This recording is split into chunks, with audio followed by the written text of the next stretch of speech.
You are listening to the Unleashed and Aligned podcast, where we strip away the noise, unleash our truth, and align with our highest self.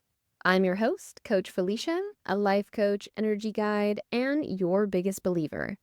Now let's dive into today's episode. Hello and welcome to Unleashed and Aligned. I have Ramona Crabtree-Falkner with us. She's a transformational empowerment coach, speaker, and holistic wellness expert with over 20 years of experience helping professional women break free from burnout, self-doubt, and overwhelm. Through her signature Empowered Authenticity coaching program, transformational retreats, and corporate mindfulness trainings, Ramona guides women to realign with their energy, purpose, and joy. After navigating her own journey through chronic burnout and identity loss, Ramona rebuilt her life and business from the inside out and now empowers others to do the same. Her work blends mindfulness, nervous system support, energy alignment, and soul-centered coaching to help women lead with intuition, clarity, and ease. Welcome to the podcast. Well, I'm so happy to be here. Thank you for having me. Yes. I absolutely love what you do. I think that it's so amazing too when we go through our own journey and have that healing and understand where people are at through that process. And I feel like we want to just give them all the knowledge that we have inside, and we're like, here, just take it. But again, everybody's journey is so different and how they get there is so different. But it must feel amazing to work with women and see, like, I guess maybe them blossom into what they want to become. So tell me a little bit about that. How has your journey been through that? Yeah. So, as you shared, I've been in the holistic wellness field for 20 years, and that started out in massage therapy, moved into yoga teacher training, energy healing, retreats, like all of these things. And so, it's been an evolution over time. And over that totality of time, I have grown, I have expanded, I have been able to be party to so many opportunities to not only support others in their own healing and growth, but to have my own. And I think that I believe so much in the power of story. Because in all honesty, by the time someone gets to me, that's what they're doing is they're living in a story. And we have to evaluate, is that story really serving your life? And if it's not, are you willing to do the hard things that are necessary to start changing your story? And so that was me. That was my own experience. I don't think that being burnt out or overwhelmed or feeling stuck escapes any, even though I was in the holistic wellness space, I still had my own personal traumas and experiences that were shaping how I was functioning in life. And I had to go through some pretty major health issues and some pretty intense interpersonal explorations in order to get to the place that I'm at now. And I have been coaching women through mindfulness for almost 10 years now. And the journey of seeing the ahas, to seeing the application of the tools that are being taught, to seeing the transformation is what I live for Yeah, because I know the power of it. that's so awesome. I love that um oh my gosh, it was something that you just said and I like I said, my brain's not working too well. Um Goodness, I just had it and I lost it. Oh, the holistic, It's meant to come back. it was the holistic, wellness that you were talking about. So when you were talking about how just because you're a holistic practitioner doesn't mean you don't have these, you know, either trauma things that you're going through or stress and overwhelm. And I love that you said that because, when I first got into the space, I I had thought in my head, this is way back when, I was like, "Oh, once I get here, then I'm gonna feel better, or I'm gonna be, I'm not gonna have stress, I'm not gonna have overwhelm." And then when I realized that it's gonna come with me anywhere, and also I think that there's a misconception of, like, holistic practitioners or, like, listen to, like, angelic music all the time and are, like, never cuss or and I think that it's like we're just regular people that like all these different things, but also have, like, these awareness and mindfulness practices, and that doesn't mean we don't like, you know, harp music or whatever, but we also can jam out to some heavy metal or something. Yeah. And so I think I like that you said that because it's like we're still human and it's all wrapped up in one. It's just the avenue that we practice. It's like a doctor or a construction worker, they're still people and they still have emotions and feelings no matter what. So I thought that was really awesome that you added that in there. Well, and that's ultimately how my company name came to be because I had a different name originally. So the first 10 years of my business, it was a different company name. And then when I started doing all of that work over those first 10 years, and I entered this awareness of what it is that I was going to do moving forward in 2016, I realized it couldn't it couldn't remain under the old name because it was misaligned. And Mm, so it was through meditation and a lot of deep self work that Authentic Life Journey was gifted to me. Like, Spirit was like, here's your name, lady. I love that. You are going to live this message. And so, Authentic Life Journey is just that. It's the mess and the magic. It is an ever evolving path. It is hills and valleys. It is consistently recalibrating and utilizing the tools. If we don't apply them when we don't need them, then when we need them, they're very difficult to get to. Yeah, yeah. Oh, I love that. So, I'm gonna dive into some of my questions that I have. When did you realize you were playing small or holding yourself back? So, as I shared, it was, I had some medical things happen. And so when those things started occurring was 2012, and 2016 was the second round of medical stuff that I had to deal with. And that I was doing a lot of self-exploration and evaluating why it is that I was working my butt off, but feeling like I was getting nowhere. And it came down to I was operating in a system and a belief structure that was not mine.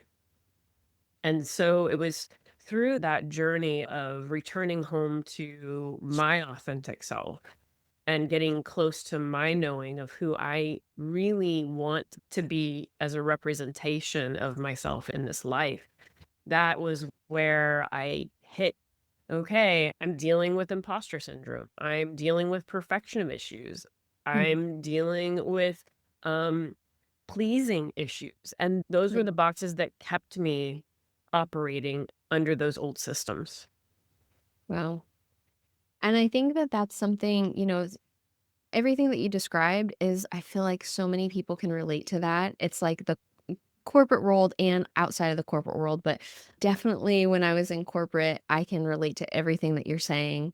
And I love that, you said that you were living in this like system and that really wasn't yours or these beliefs, and I completely relate to that being from the corporate world and kind of getting out. And also, when you're, like, navigating your own business after that, you still have, like, this wanting to go back to structures, even just, like, Mhm. how many hours you work per day and all of that stuff, even though when you were there, you're like, I'm bored half the day and I'm just dragging it out because I have to work 8 hours," or whatever it is.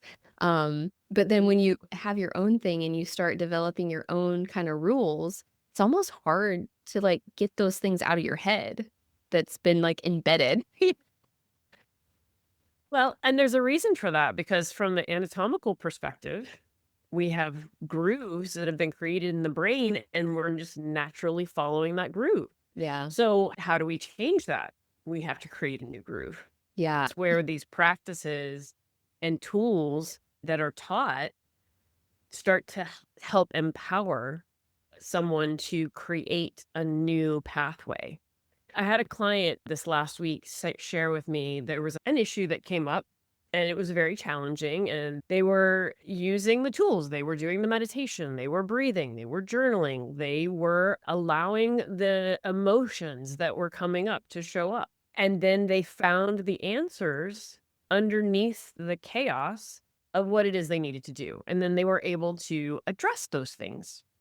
And so they came back to me a few days later and said, I just wanted to share with you, this is really working because I was able to apply all these things where a year ago I would have been losing my mind. That's what makes you be like, yes, this is what I'm doing this for, 100%. So what did you have to let go of in order to become more of who you truly are?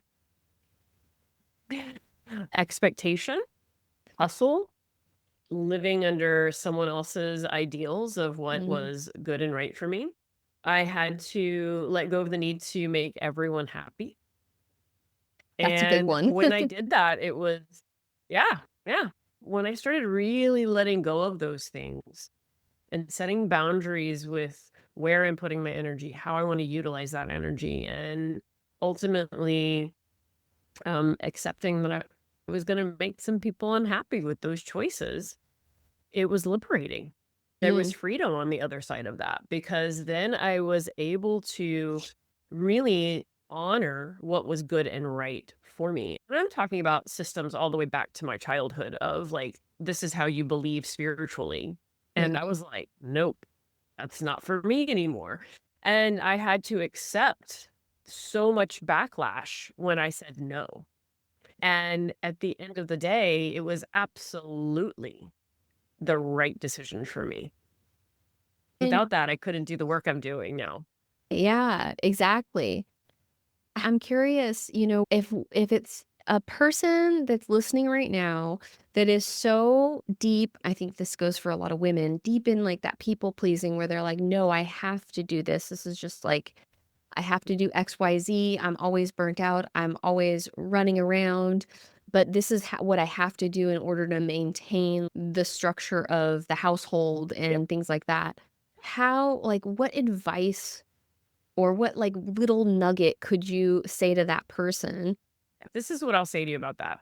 I am a huge believer that when someone is ready to make a change, they're willing to do the things that need to be changed. Mm, I led my signature workshop. I have this beautiful introduction, essentially, workshop to my world, and it's called Reclaim Your Energy and Alignment.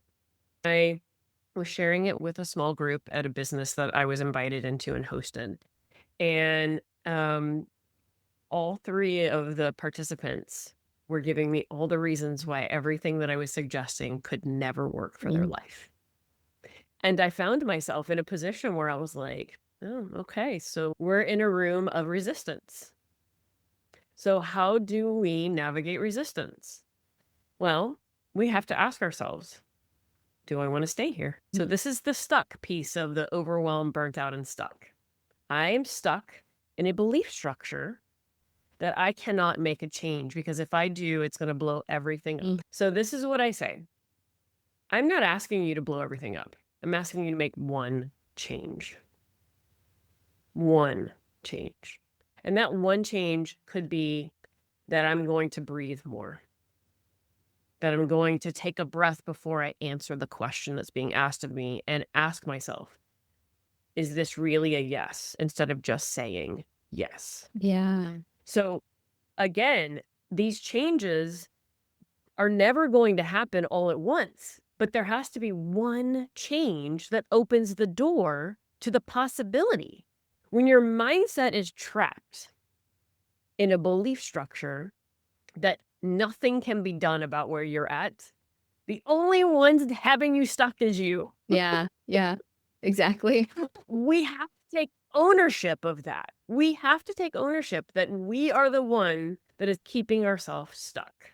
And that if we choose to make one change, and that change could be anything, and I don't have the answer of what that one change is going to be, I can help through talking through things with someone to help them get to that one change. One change is the seed that will then be nurtured and allow the blossoming of transformation to occur. But if your mind is unwilling to believe that it's possible, then you will remain where you are. Yeah. So it comes down to, am I willing to get uncomfortable? If your answer to that is yes, then you're ready to move. I love too that you said, you have to realize that you're the one causing this, because I think even when there's an exercise that I do for my clients, and just understanding and accepting all the things in their life and deciding if that's choices that they still want to make. It's like, oh no, I actually want to do this because I do have options. Here's the thing. Yeah, exactly. And you're using the word. That's the thing. You get to choose. Do I want to remain in a state of suffering, or do I want to do something that is going to be uncomfortable, that is going to move me out of it? Yeah. Either way is a choice. So I'm going to actively create my life, or I'm going to passively create my life. So manifesting works no matter what. So wherever you are putting your energy is what you are creating. So do I want to actively create my life, or do I want to sit in a framework of thought that is focused on what's not working, and then I'm creating more of that? So it's a choice. And I think that that's a hard thing to swallow, Yeah. that you're choosing to stay where you are. Right. Yeah. But once you realize it and understand it and start choosing, I think that just that in itself has so much power. Even if you're choosing something that it maybe is not really serving you, or maybe it's not something that maybe you were complaining about it before, but then deciding, well, actually, this is where I want to be right now, or where I need to be in order to create whatever. That's super powerful just to have that. When I choose something different, then that's when empowerment steps online. What advice would you give to someone that's trying to find that connection within themselves? Slow down. We move so fast in our lives. And when you're moving the pace of our digital world that we live in now so heavily, I mean, you got to think everything is at your fingertips. I want to order something, I can order it in 2 minutes and it'll be here tomorrow. Um, what that does, again, we've been training our brains now for the last 10, 15, 20 years to believe that instant gratification is the way, when in truth, it's actually the opposite of the way. The way that is the most aligned is that of nature. If you go stand outside in the middle of a park and you just close your eyes and you listen,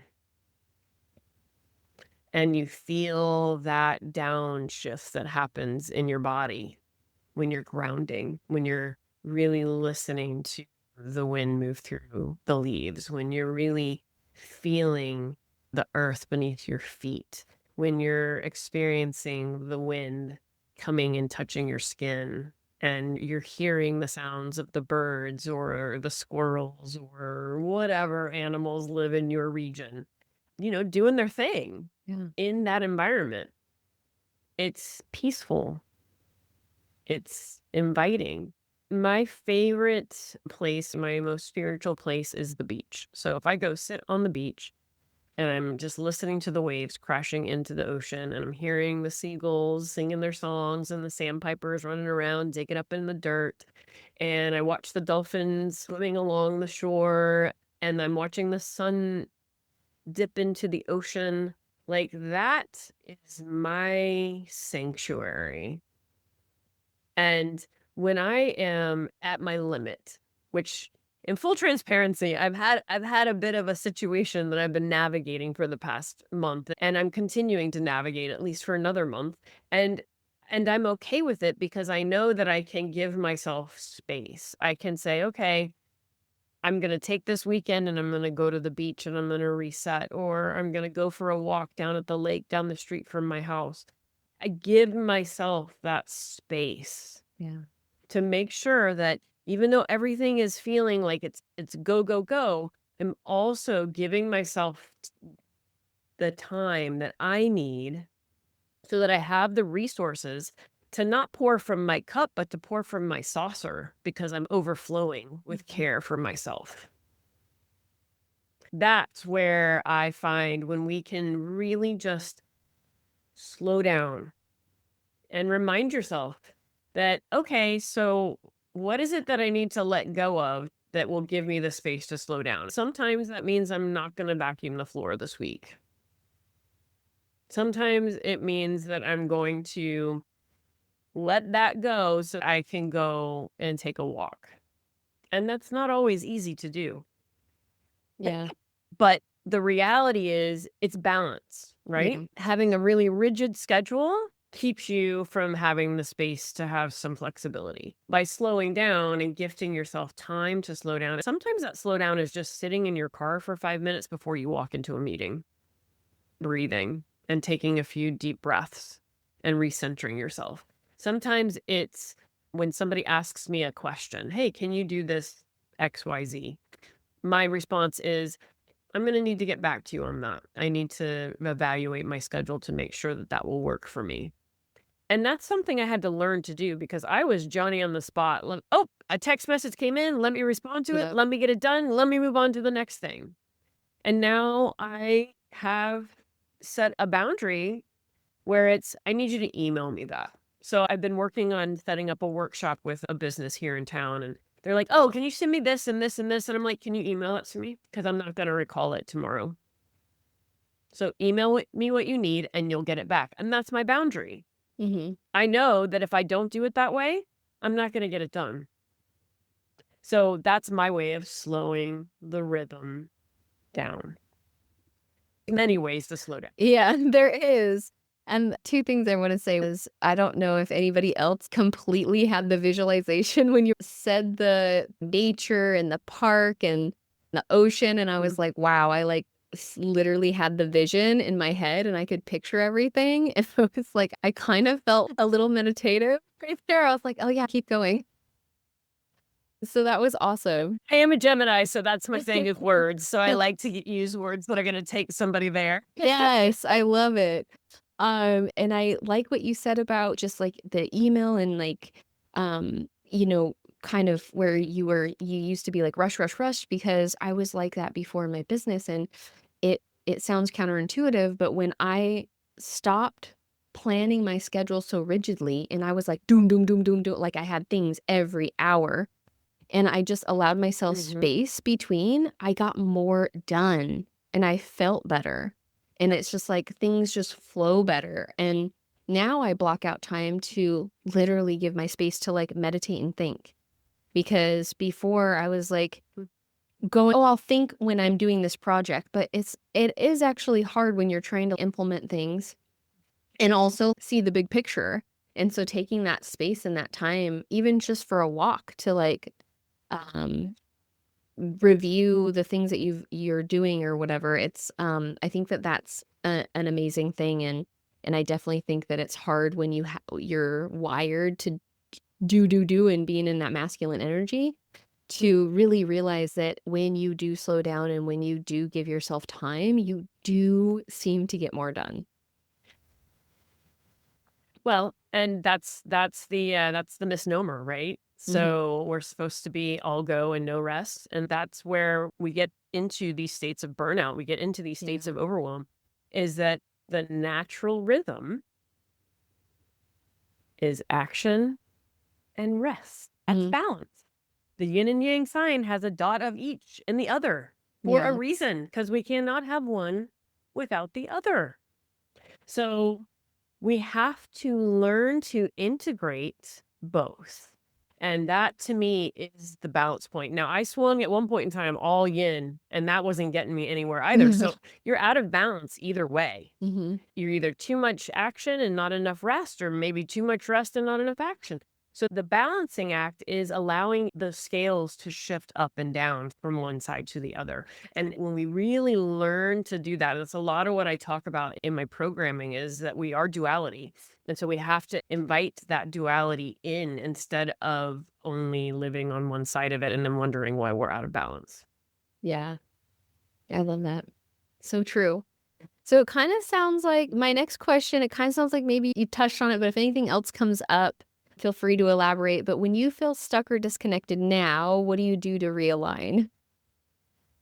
Yeah. Yeah. I mean, obviously my number one go-to realignment is to go to the beach. And I will do that. I will just like pick up and it's a 2-hour drive to my favorite location, but I will be like, peace out. That's awesome. Um so that is one of them. I love to go to the mountains. My husband and I try to go to the mountains once a year and so we do hiking and again water's very important for me so we're always trying to find waterfalls or rivers or what have you and he's a big fisherman so he's fishing the whole time. So, the other thing is this is really being willing to get honest with myself when I find myself spun up into chaos or into a story or into a space that I didn't realize I'd gotten myself into. Mm, Really being willing to have an authentic conversation with myself.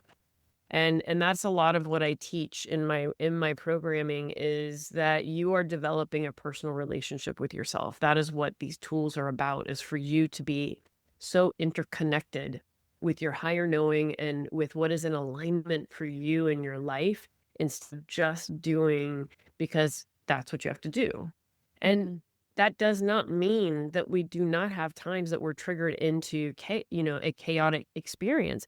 The question is, are you gonna let it take you for the ride, or are you going to be present and intentional with it so that you can balance it as best as possible? That doesn't mean that it's gonna be perfect. We are going to come across, moments in those situations when we have a heightened experience that things are gonna feel out of balance, but being able to recalibrate in the midst of it is where the magic is, and so, like, even as I was sharing, the issue we are having in our family right now is a health issue with my mother, and so that's a heightened experience, yeah. but at the same time, I can't let myself drown in it. I have to remember that there's 4 of us that can navigate this, and so, whereas my behavior that's ingrained is to take action and help and do, I have to remind myself, there's 3 other people here. Yeah. So, even though you have a very flexible schedule because you work for yourself, doesn't mean you have to do it all. Yeah. And so, those are the conversations I have to have with myself and say, "You don't have to do it all. You can you can pause, you can take time, you can say no, you can." And so, over the weeks that we've been navigating this, it's been this balancing act of me going, "Okay, I need to pull back a little bit more. I need to give a little bit more in this situation. Am I willing to do that?" And again, that kind of practice cannot be experienced without you doing the practices when you don't need them. Yeah. I love that you've Mm, said, like, wait, there's more of us, and it is okay for me to mhm, say no. And I think that that's really important for people to realize and mm, understand. yeah. And my siblings are completely involved too, but Yeah. it's not like that's just my behavior, and so I have to remember I have a team with me, and we're Yeah. all working together, so I think that that's also part of it, is remembering that it's a team effort whenever we're dealing with things like that. So, yeah. And I have a brother. But he's always the one that's like, "Well, I have to take care of this, and I have to do this," and I'm like, "You don't always have to, you can ask me Mhm. for help," but it's I think depending on how Exactly. your family's structured, sometimes there's a role that somebody's like Mhm. feels like that's just their Yeah, responsibility, and usually it is the oldest, and he is the oldest, but it's also good to tell him like, "Hey, I can help," but sometimes I don't always say that, and then right. he just thinks that he needs to take it on, so Yeah. So it's a mentality. It's a mindset thing. And so for me, I am the oldest and I don't have small children and like so like all those things contribute to the mindset and then I have to go, and it's okay for me to say, "I can't do this." And that's really where the work is. It's not even about anybody else. It's just about Right. how I'm approaching it. Yeah, Mhm. yeah. And it's funny that you're the oldest too, because I think that is a personality trait of the older sibling. The last question I have for you is what does unleash and align mean to you personally? It means being able to release yourself from the chains that bind you and to walk the path that your heart is calling you to walk, because that is the aligned path. Oh my gosh, I love that. I love that. Well, it's been such a pleasure to speak with you today. Thank you so much for being on my podcast. You are doing such amazing work and you're clearly have so many great insights, tools, and I just can't wait to see all the other things that you do and like you're doing retreats and all that kind of stuff. Is there anything upcoming that you'd like to Yeah. talk about? Yeah, I have a retreat in Montana this September. It'll be over the fall equinox weekend. It's 6 day, 5 nights, and it's a women's retreat called Roots of the Wild Soul. So it's a beautiful opportunity to step away from your noise and get connected to yourself and get some clarity about maybe some things you need to get reconnected to. And remember that you have all this wealth of knowing within you just waiting for you to listen. That sounds beautiful. I will definitely link Mm. that in the notes and all of your website and everything so people can contact you. It's again been Thank such a you. pleasure, and hopefully I will see you at your retreat in Montana. Yeah, thank you, Felicia. It's been so nice to be here. Thank you. If you enjoyed this podcast, please make sure to like, subscribe, and leave a review so that we can connect with more people to develop our mind, body, and spirit.